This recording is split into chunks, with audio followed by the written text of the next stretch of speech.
네, 오늘 우리가 함께 나눌 말씀의 제목은 사랑이 마음에 부어질 때란 제목입니다. 우리는 인생이 사실 사랑 없으면 삶이 제대로 이루어질 수가 없습니다. 누군가로부터 사랑을 받아야 되고 또 누군가를 사랑할 때 삶의 활력이 있고 삶의 의미도 있고 살아갈 이유가 생기게 되죠. 그런데 우리는 누군가를 사랑하는 순간 동시에 상처받을 각오를 해야 되는 참 아이러니 속에 놓여 있습니다. 왜냐하면 완전하지 못한 인간이 완전한 사랑을 기대한다는 것, 그것은 정말 불가능한 일에 가까운 것을 바라는 거죠. 마치 잔잔한 호수에 비친 별을 보고 그 별을 퍼올릴 수 있다고 생각하는 것과 마찬가지 같다는 생각이 들어요. 우리는 과연 진정한 사랑을 받을 수 있을까? 그런 걱정이 듭니다. 여러분, 우리는 처음 사랑할 때 조건을 안 봐요. 그냥 그 사람 자체가 좋아요. 손해본다는 생각 하나도 안 들고 무조건적인 사랑을 베풉니다. 욕을 먹어도 상관없어요. 그냥 사랑합니다. 그런데 살면서 점점 계산적이 됩니다. 점점 내가 희생한 사랑만큼 나도 받아야겠다는 생각이 듭니다. 많이 사랑했는데 내가 적게 사랑받는 것 같으면 그때부터 그동안 사랑했던 만큼 서운한 마음이 들고 이제 억울한 마음까지 들고 사랑했던 사람이 원수로 바뀌게 됩니다. 그래서 참 아이러니해요. 완전하지 못한 인간이 상대편으로부터 완전한 사랑을 받기를 원합니다. 영원히 가질 수 없는 것을 갖고자 열망하는 불쌍한 인생들이 되죠. 여러분, 인간과 인간의 관계도 그렇다면 인간이 신 앞에 나아갈 때 과연 하나님이라는 존재에게 사랑받을 자격이 있다고 생각할 사람이 누가 있겠습니까? 여러분, 우리는 어떤 의미에서 인간의 관계에서 실패를 하면 신적인 존재로부터라도 완전한 사랑을 갈망하는데 사실 그것은 더 두려운 이야기이죠. 그러나 성경의 하나님은 우리가 채워짐을 받을 수 없는 그 사랑의 한계를 완전히 바꾸어서 진정한 사랑이 뭔지를 평안한 가운데 즐거움으로 누릴 수 있는 놀라운 기적을 허락해 주십니다. 자, 첫 번째, 하나님께서 우리에게 보여주신 그 사랑, 하나님의 사랑이 우리 마음에 부은 바 되었다라고 5절에 말하는데 그 하나님의 사랑은 어떻게 우리 마음속에 담기게 될까요? 첫 번째는 상태를 초월한 사랑입니다. 한번 따라해 보세요. 상태를 초월한 사랑. 여러분, 우리들이 사랑을 받고 싶지만 사랑을 받을 때 두려운 게 뭐냐면 사랑받을 만한 자격이 없는 자신의 모습이죠. 여러분, 세상은 지독할 정도로 계산하고 평가해서 사랑할 대상을 결정하거든요. 그래서 사랑이 거래가 돼버립니다. 사랑한다고 하면서 손해보는 일을 절대로 당하려고 하지 않죠. 그래서 우리는 사랑에 대해서는 자신이 점점 없어집니다. 왜냐하면 내 자신이 얼마나 부족한 사람인지 아니까요. 그나마 그건 다행이죠. 자기가 완전한 사람이라고 생각하면 더 큰 불행을 자초하게 됩니다. 결국 우리는요, 늘 계산하고 따지고 평가하면서 사랑을 하다 보니까 좌절로 얼룩지게 돼 있습니다. 인간은 완전하지 못하고 죄인이기 때문에 그렇죠. 성경에서 말하는 하나님은요, 인간에게 처절할 정도로 사랑을 고백한 신입니다. 그 신의 가장 놀라운 특징은 뭐냐면 인간의 상태와 상관없이 포기하지 않는 사랑을 베푸는 그런 독특한 신이라는 거죠. 그것을 잘 보여주는 것이 오늘 나와 있는 이 6절, 8절, 10절에 나와 있는 인간의 상태에 대한 표현입니다. 신이 얼마나 우리를 어떤 상태에 있어서 사랑하는가 한번 보시죠. 6절, 우리가 아직 뭐요? 연약할 때. 자, 8절에 우리가 아직 죄인 되었을 때. 10절에 곧 우리가 원수 되었을 때. 자, 하나님이 우리를 사랑하고 있다라고 표현을 하고 있습니다. 여러분, 이 우리들의 상태는 전부 다 좀 연약하고 쓸모없는 인간일 때, 죄인일 때, 원수 될 때는 사랑이 끝나는 상황이거든요. 그런데 성경은 그러한 상태에 있는 인간을 향해서 하나님은 포기할 수 없는 사랑의 고백을 하고 있습니다. 자, 여러분은 어디에 해당되는가 한번 보세요. 첫 번째는 경제적 효용 가치가 전혀 없는 연약한 존재, 쓸모없는 인간일 때, 특히 하나님과의 관계에서 경건치 아니하다. 도대체 하나님 입장에서는 상종하기 싫은 존재들이겠죠. 여러분, 우리는 보통 종교에서 말하는 어떤 신이 인간을 사랑할 때 영웅적인 존재를 사랑하잖아요. 다른 사람들을 위해서 희생하거나 굉장히 가치 있고 쓸모 있고 포교에 도움이 되는 사람들, 뭐 이런 사람들을 신이 사랑하고 귀히 여긴다고 생각을 해요. 그런데 성경은 분명히 연약한 사람, 쓸모없는 존재들을 성경에서 말하는 하나님이 사랑한다라고 이야기를 하고 있습니다. 예를 들어서 정말 그런가 보니까 예수님의 생애 속에서 12 제자를 택할 때 그 당시 사회적으로 가치 있고 유력한 사람들이 한 명도 없는 거예요. 예를 들면 세리 마태는 사회적으로 완전히 매국노 취급을 받고 있었고, 베드로, 야고보, 요한 같은 중요한 제자들은 대부분 어부였지만 완전히 헛꿈을질만 하는 인생이 루저들, 맨날 눈물이나 흘리고 있는 초라한 실패자들인데 그들을 택하셔서 그들을 사랑하셨어요. 여러분, 요즘처럼 삶이 힘겨운 시대에 다른 사람들이 보기에도 나는 전혀 쓸모없고 저 사람 만나면 또 돈 빌려달라고 하지 않을까? 전 맨날 찡얼거리기나 하고 만나도 아무런 도움이 안 되는 인생들이라면 사람들은 사랑하지 않거든요. 여러분의 배우자를 선택할 때 정말 자기 앞가림도 못하고 비글비빌 한 사람을 사랑하고 싶겠어요? 그런데 신기하게 세상에서 버림받고 연약하다고 쓸모없고 당하기만 한 사람들을 하나님은 사랑하시고 그들을 선택해서 그들을 정말 귀히 여긴다고 성경은 이야기를 하고 있어요. 두 번째는 윤리적인 측면에서 죄인이 되었을 때도 사랑하는 거예요. 자, 생각해 보십시오. 아무 쓸모없는 인간이 죄까지 지어요. 아주 못된 짓은 다 해요. 그럼 여러분 그걸 사랑하고 싶겠습니까? 사람들의 지탄의 대상이 되고 저주의 대상이 되는 그런 존재를 하나님이 사랑하신다고 이야기해요. 8절을 보시죠. 5장 8절 같이 읽겠습니다. 우리가 아직 죄인 되었을 때 그리스도께서 우리를 위하여 죽으심으로 하나님께서 우리에 대한 자기의 사랑을 확증하셨느니라. 우리가 어떨 때요? 죄인 되었을 때 사랑을 확증했다라고 이야기를 하죠. 근데 실제로 예수님의 삶을 보면요, 예수님의 별명이 죄인의 친구예요. 그러니까 예수님은 죽으실 때도 죄인들 사이에서 못 박혀 죽으셨어요. 예수님이 주로 하시는 일이 뭐냐?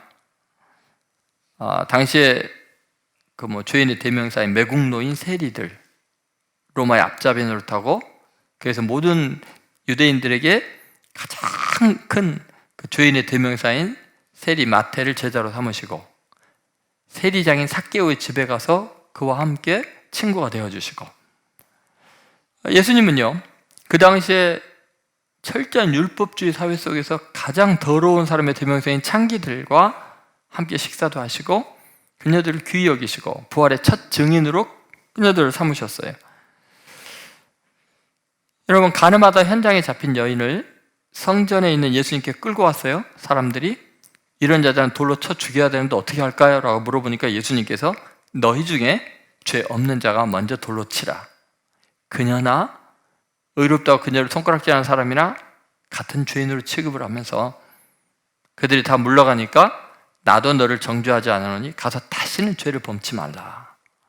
그녀에게 새로운 인생을 선물하기 위해서 예수님은 유대인 당국자들과 종교 지도자에게 증오의 대상이 되고 결국 십자가를 못 박혀 그녀 대신 죽게 되죠. 여러분, 예수님은 이처럼 놀랍게 다른 모든 종교의 개념과 완전히 다르죠. 죄인을 사랑하셔서 그 대신에 죽임을 당하셔서 사랑을 확증해 줄 정도로 우리가 죄인 되어도 우리를 포기하지 않으시는 하나님이세요. 세 번째는 하나님의 관점에서 원수가 된 존재들까지 사랑하셔요. 여러분 10절을 보시죠. 같이 읽습니다. 우리가 원수 되었을 때 그의 아들의 죽으심으로 말미암아 하나님과 화목하게 되었은즉 화목하게 된 자로서는 더욱 그의 살아나심으로 말미암아 구원을 받을 것이니라. 여기 보면은 우리가 원수 되었을 때라고 이야기하잖아요. 이 글을 쓰고 있는 사도 바울은 정말 예수의 원수였어요. 예수 믿는다는 이유로 돌로 쳐서 죽이고 잡아다 감옥에 쳐놓고 살기가 등등해서 외국까지 원정을 가서 예수 믿는 사람 잡아 죽이러 다니는데 하나님이, 부활한 예수님이 나타나셨어요. 그리고 사울아 사울아 너가 왜 나를 박해하느냐. 그러면서 그의 인생에 새로운 소명을 주셔요.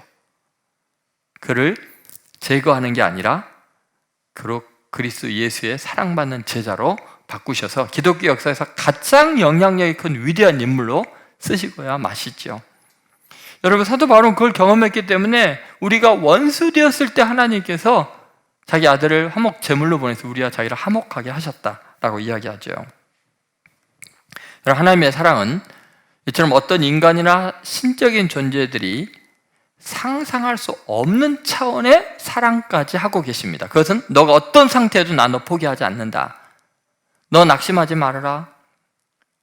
너 스스로 포기하지 말아라. 나는 너의 상태와 상관없이 있는 모습 그대로 사랑한다. 왜 그럴까요? 이 창조주이시기 때문에 그래요. 자기의 작품이기 때문에 그래요. 우리를 낳으신 부모이기 때문에 그래요. 하나님은 아버지로서 우리를 자녀처럼 사랑하시는 거예요. 여러분, 그러므로 꼭 기억하세요. 다른 신이나 인간들이 나를 대하는 것과 전혀 다른 방식으로 하나님은 나를 대하시기 때문에 우리가 그 사랑을 이해 못하는 거예요. 우리가 그동안 당해왔잖아요. 너무 약하기 때문에, 죄인이기 때문에 원수라고 완전히 제거해버리고 싶은 대상일 때 놀랍게 하나님은 우리가 하나님에게 그런 대상이어도 절대로 포기하지 않는다. 너의 상태와 상관없이 너는 내가 창조했고 나는 너의 아버지고 너를 위해서는 어떤 희생을 치러서도 너를 구원하고 말 거야. 상태를 초월한 그 사랑, 오직 성경에 나오는 하나님만 여러분을 이렇게 사랑한다는 걸 믿으시기 바랍니다. 자, 두 번째는 대가를 치르는 사랑이에요. 여러분, 우리가 앞에 이야기를 들으면서 어떤 사람은 정말 눈물이 날 정도로 하나님께 감사하면서 어떤 사람은요 의아한 눈으로 고개를 껴적거리는 하는 사람도 있어요. 왠 줄 아세요? 그럼 하나님의 공의는 어디 있냐? 응? 그렇게 조건 없이 사랑하면 죄인도 사랑하고 원수까지 용서하고 그러면 도대체 무질서한 세계가 되지 않겠냐? 정의는 어디 갔냐? 그런 생각을 할 수 있어요. 그런데 여러분, 하나님은 절대 공의를 포기하지 않으시면서 사랑하시는 거예요. 그건 뭐냐면 죄를 반드시 대가를 치르게 해주면 되잖아요. 죄의 값을 치루어주고 용서해 주시고 사랑하는 거예요. 그냥 거저하는 사랑이 아니에요. 희생적인 사랑을 통해서 공의를 만족시키는 거죠. 자, 정말 그런가 한번 보십시오. 5장 6절부터서 8절까지 내용을 보면 얼마나 엄청난 대가를 치르고 자격 없는 자를 사랑하시는가 같이 읽어보겠습니다. 우리가 아직 연약할 때 기약대로 그리스도께서 경건하지 않는 자를 위하여 죽으셨도다. 의인을 위하여 죽는 자가 쉽지 않고 선인을 위하여 용감히 죽는 자가 혹 있거니와 우리가 아직 죄인 되었을 때 그리스도께서 우리를 위하여 죽으심으로 하나님께서 우리에 대한 자기의 사랑을 확증하셨느니라. 또 9절에 그러면 이제 우리가 그의 피로 말미암아 의롭다 하심을 받았으니 더욱 그로 말미암아 진노하시면서 구원을 받을 것이니. 여러분, 여기에서 계속 강조된 건 뭐예요? 우리를 위하여 뭐 했다고요? 죽었다고. 왜요? 약하고 죄인이고 원수이니까 그 죄값을 치르지 않으면 희망이 없는 거예요. 그래서 죄값으로 대신 대가를 치르고 죽으셔서 우리를 구원하신 사랑이죠. 여러분, 하나님은요 절대로 그냥 불법을 행하면서 덮어주는 사랑하시지 않습니다. 값을 분명히 치루어 주기 때문에 우리가 그 사랑을 확신할 수 있고 불안하지 않는 거예요. 여러분, 그냥 죄 용서할게가 아니라 이 죄 값을 내가 다 치루었으니까 걱정하지 마. 그래서 로마서 5장 9절에 바로 예수님이 피 흘려 십자가에 죽으신 사건이 우리의 죄를 완전하게 용서하고 우리가 하나님의 진노로부터 구원받는 공의의 값을 치르는 거라고 이야기하죠. 자, 로마서 5장 9절 다시 한번 읽어보겠습니다. 그러면 이제 우리가 그의 피로 말미암아 의롭다 하심을 받았으니 더욱 그로 말미암아 진노하심에서 구원을 받을 것이니 죄값을 다 치루었기 때문에 의롭다함을 받고 죄인인데, 그리고 하나님의 진노가 임하지 않는 거예요. 왜냐하면 값을 다 치루었으니까. 대가를 치르고 이미 예수님이 십자가에서 나 대신 진노를 당하셨기 때문에 진노에서 우리를 자유케 하신다는 거죠. 여러분, 이렇게 죄는 우리가 지었지만 그 죄값을 감당할 수 없는 우리들을 위해서 완전하신 예수님이 대신 죄값을 치루어줘서 우리는 그것을 믿음으로 구원을 얻게 된 거예요. 하나님은 철저히 공의를 통해서 우리를 구원하시고 사랑하신다는 거죠. 여러분, 나를 대신해서 죽을 정도로 나를 사랑하시는 분은 인간도 신도 그 어떤 존재도 없어요. 오직 성경의 하나님만, 천지를 창조하신 그 하나님만 우리를 위해서 대가를 치르는 사랑을 하고 있다는 것을 잊어서는 안 돼요. 여러분, 이 사랑의 하나님을 외면하지 마시고요. 하나님께서 그렇게 고백하시잖아요. 너를 위해서라면 난 뭐든지 할 수 있다. 어떤 대가도 치를 수 있다.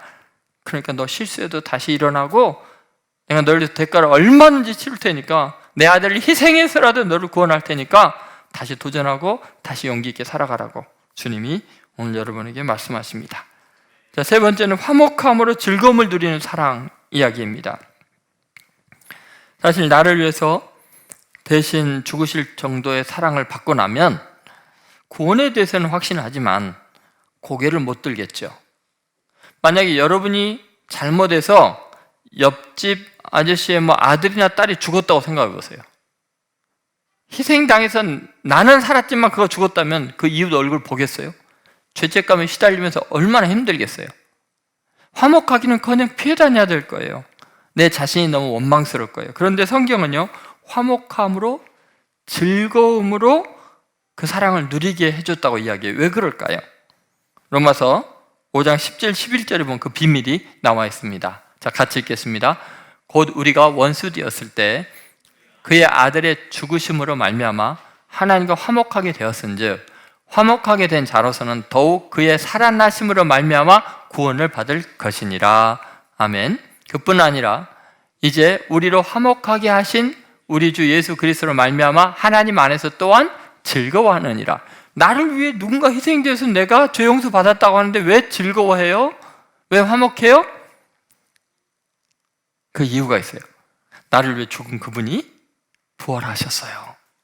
살아나셨는데 그 살아나신 것 때문에 그분이 하나님의 아들인 게 입증이 되고 하늘과 땅의 모든 존재들이 다 무릎을 꿇고 그분을 주로 고백하는 만왕의 왕이시고 만유의 주로 인정을 되신 거예요. 그럼 여러분, 나 때문에 죽으신 그분 때문에 내가 슬프겠어요?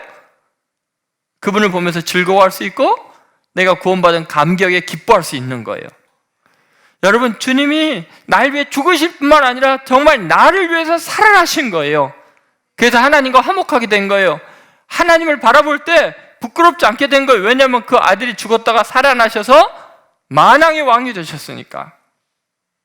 죄책감 느끼지 않아도 되게 놀라운 부활의 기쁨을 주신 거죠. 더 놀라운 건 뭐냐면 인류의 어떠한 존재도 누구도 죽음을 뛰어넘을 수 없었어요. 죽음의 엄청난 압력을 뚫고 나올 수가 없었어요. 죽음에 다 포로가 되어 있었어요. 그런데 예수님이 나를 위해 죽으시면서 부활하심으로 말미암아 죽은 자의 부활을 가능하게 해놨어요. 첫 열매가 되셨어요. 그래서 우리는요, 예수님이 부활한 것이 내 죄책감을 씻을 뿐만 아니라 하나님과 화목하게 할 뿐만 아니라 놀랍게 미래 나의 부활이 가능하다는 모델을 보게 되는 거예요. 아, 죽음이 끝이 아니구나.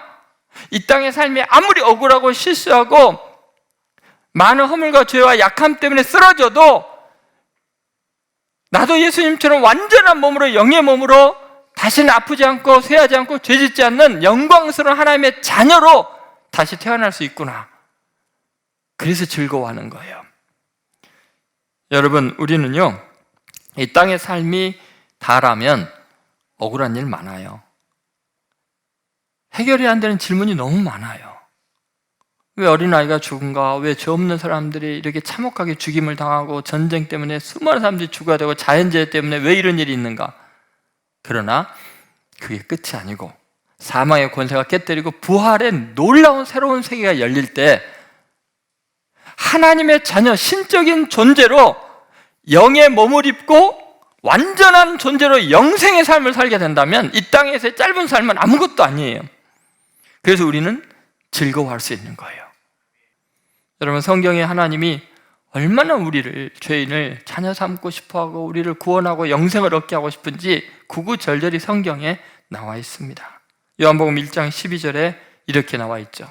같이 읽겠습니다. 영접하는 자, 곧 그 이름을 믿는 자들에게는 하나님의 자녀가 되는 권세를 주셨으니. 여러분, 성경이 이렇게 우리에게 하나님의 자녀로 입양하겠다는 거예요. 권세를 주겠다는 거예요.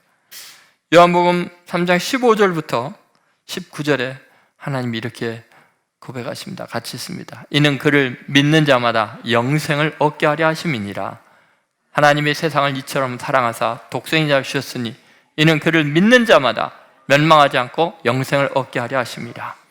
하나님의 그 아들을 세상에 보내신 것은 세상을 심판하려 하심이 아니요 그로 말미암아 세상이 구원을 받게 하려 하심이라. 그를 믿는 자는 심판을 받지 아니하는 것이요 믿지 아니하는 자는 하나님의 독생자 이름을 믿지 아니함으로 벌써 심판을 받은 것이니라. 그 정죄는 이것이니 그 빛이 세상에 왔으되 사람들이 자기 행위가 악함으로 빛보다 어둠을 더 사랑한 것이니라. 여러분, 어둠을 더 사랑하겠습니까? 아니면 빛이신 하나님을 더 사랑하시겠습니까? 믿기만 하면 그 죽으심이, 그 피 흘리심이 헛되지 아니하여서 우리가 생명을 얻게 되고 영생을 얻게 되고 하나님의 자녀의 신분을 얻게 되는데, 이거 헛되게 하시는 거 간단합니다. 그냥 안 믿으면 됩니다. 무시하면 됩니다. 그건 스스로를 정죄하는 것이고 구원의 길을 스스로 포기하는 것입니다. 여러분, 인류 역사상 가장 명확하게 확정된 사랑은 딱 한 사건밖에 없습니다. 예수님이 역사의 한 복판에 오셔서 십자가에 피 흘려 죽으셨다는 사실이에요. 그건 누구도 부인할 수 없습니다. 그것은 너무나 많은 기록에 다 나와 있습니다. 여러분, 그냥 명상이 아니고 관념적인 철학이 아니고 그렇게 우리에게 찾아오셔서 피 흘리심으로 우리에게 사랑을 확증해 준 고결한 사랑입니다. 이 시간에 주님 믿으시기 바랍니다. 마음을 열고 믿기만 하면 멸망하지 않고 영생을 얻는다 하잖아요. 모든 죄를 단번에 영원히 씻어준다고 하시잖아요. 어둠의 사탄의 권세에서 놓여서 하나님의 자녀의 권세를 지니고 살아가게 한다고 하잖아요. 하나님은 이 모든 걸 이루기 위해서 엄청난 고통을 겪으시고 대가를 치르고 희생하셨지만 우리가 이걸 누리기 위해서는 믿기만 하면 되는데 그걸 못 믿어요. 자존심과 뭐 얼마나 똑똑하다고, 얼마나 뛰어나다고, 얼마나 바르게 살았다고 그거 믿어주지 못해서 하나님의 그 고난을, 그 사랑을 헛되게 하십니까? 그래서 믿지 아니하는 것이 가장 큰 죄라는 거예요. 그 희생을 헛되게 하기 때문에. 이 시간에 여러분, 예수님을 구주로 꼭 믿으시기 바랍니다. 그 사랑을 받아들이시기 바랍니다.